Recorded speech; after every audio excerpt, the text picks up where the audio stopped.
my name is Sandra. Welcome back to my channel.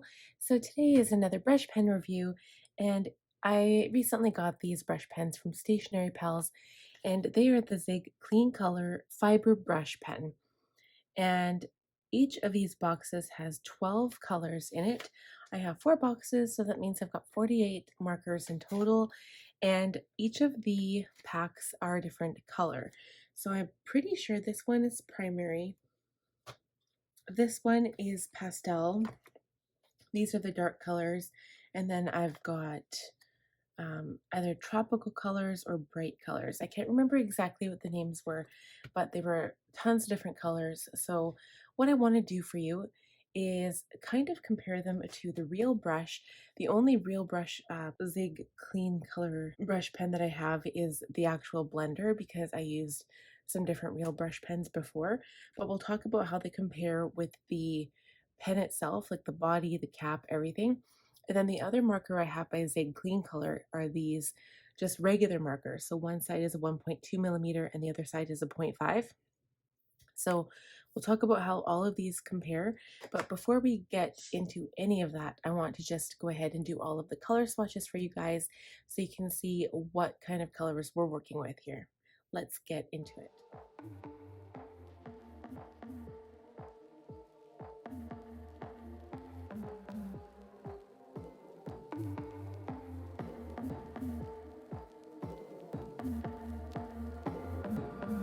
I see colors in the mirror, things are getting clearer. Save me from decadence, let the sky be filled with neon, pockets full of teardrops, make me feel limitless.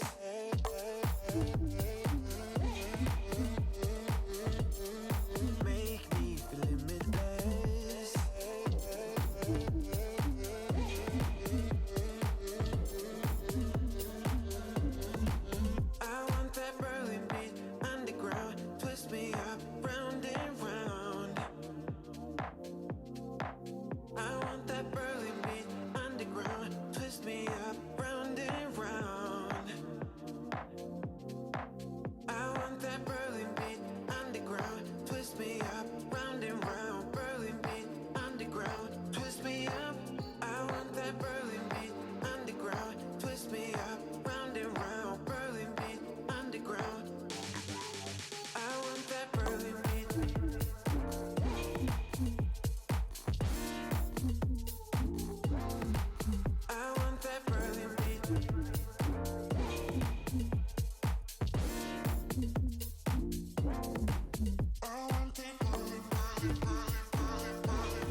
that is it for the swatches. So now I just have a few things to say.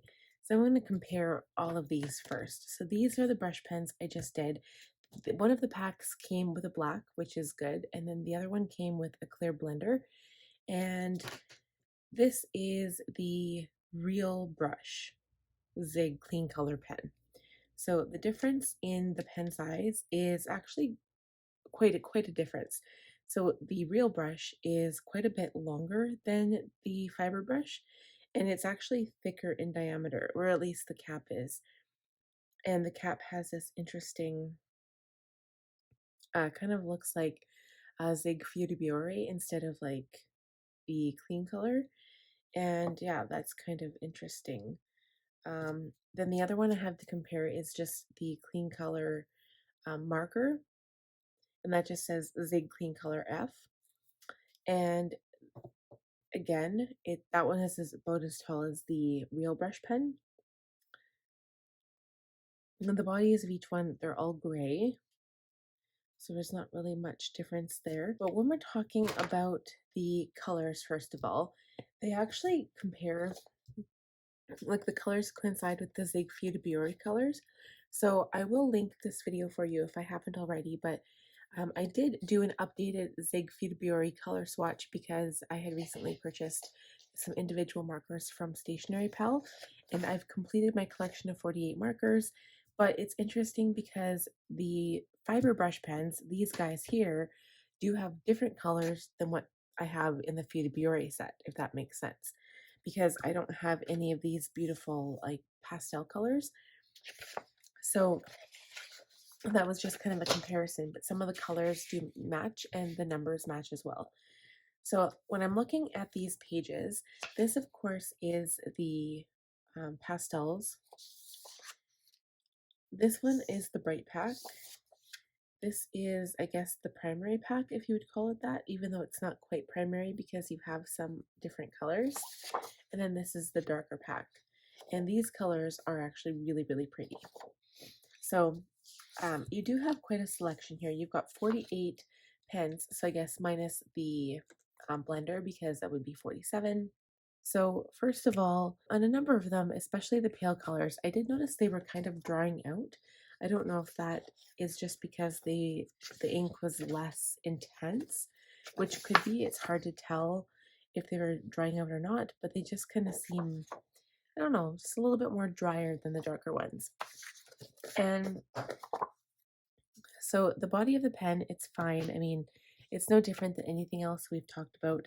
It doesn't roll around because it has a cap with the little piece on it.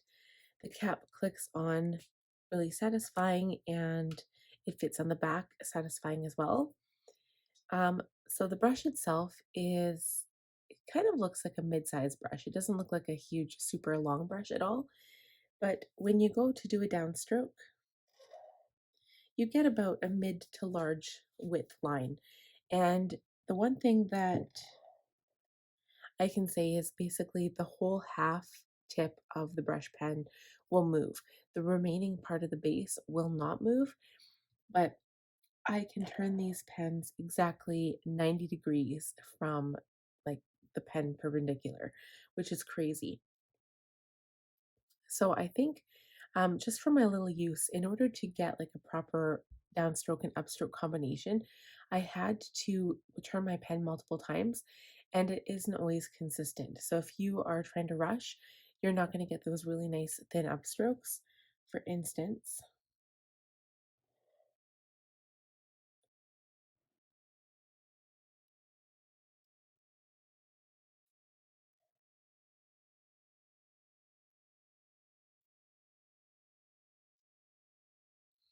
this is me lettering really slow.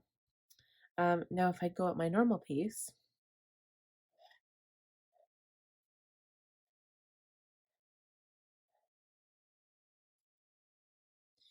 so I didn't turn the brush pen halfway through, and you'll notice these little inconsistencies here.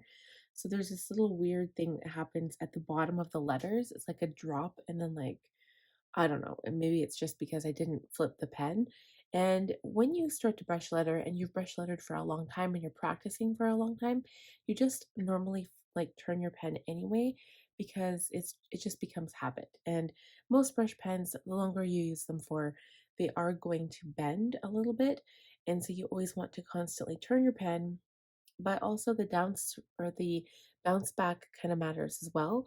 And these don't really bounce back like as good as some of the other brush pens I own.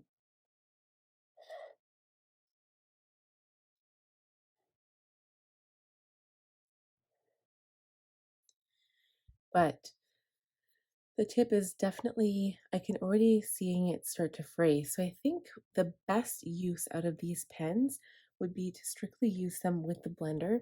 I kind of wish there were more blenders rather than just the one, but the easiest way to use these is kind of like if you're doing a watercolor painting technique and you want to use some of the color just to add on to your painting.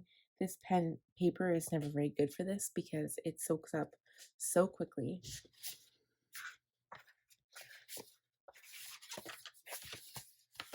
Honestly, the best thing to try it on would be watercolor paper. So again, all you do is take some color from the tip of the marker with your blender, and then you just color in whatever area that you need to have colored. And even still, it's not like the best. I really do prefer watercolor if I'm working with any type of medium on watercolor paper, but I think the best use out of these would be if you were using the lighter colors to do like a header or something on your paper. For instance, I do have really beautiful beige colors and peach colors.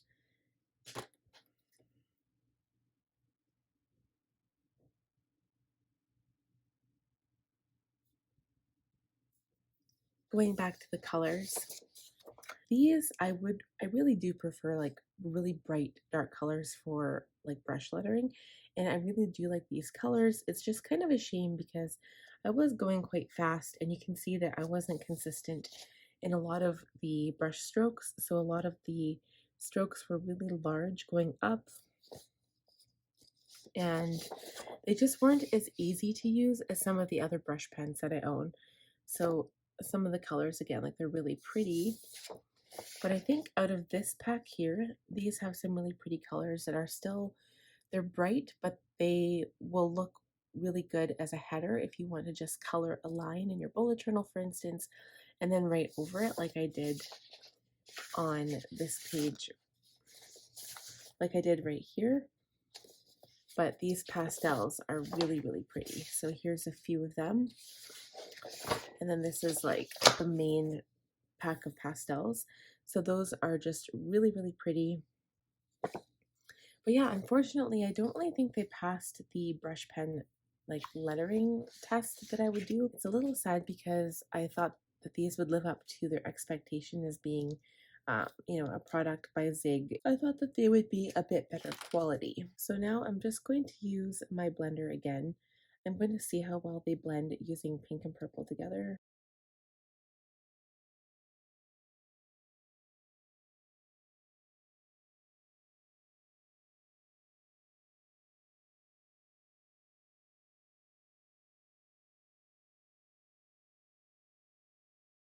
And I think this works a little bit better. I don't know, for some reason, the blenders never really worked that well for me, but this works a lot better. So you could do a nice wash of color just with a water brush, especially if you're using watercolor paper.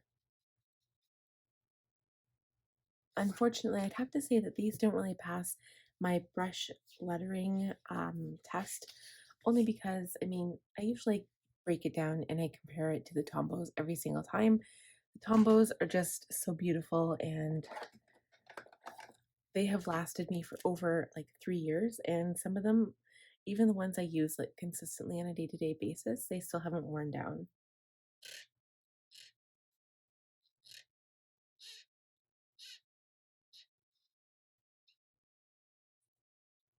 And the tips just look so pretty. And with these ones,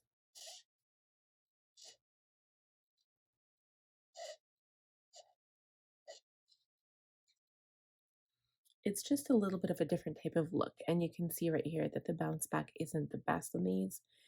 I feel like these would wear out a lot faster.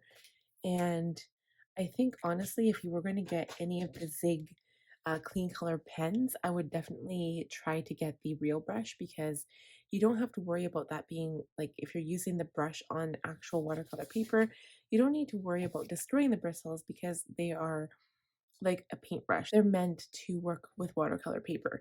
And these, for instance, like any fiber tip brush pen, they will not last on watercolor paper.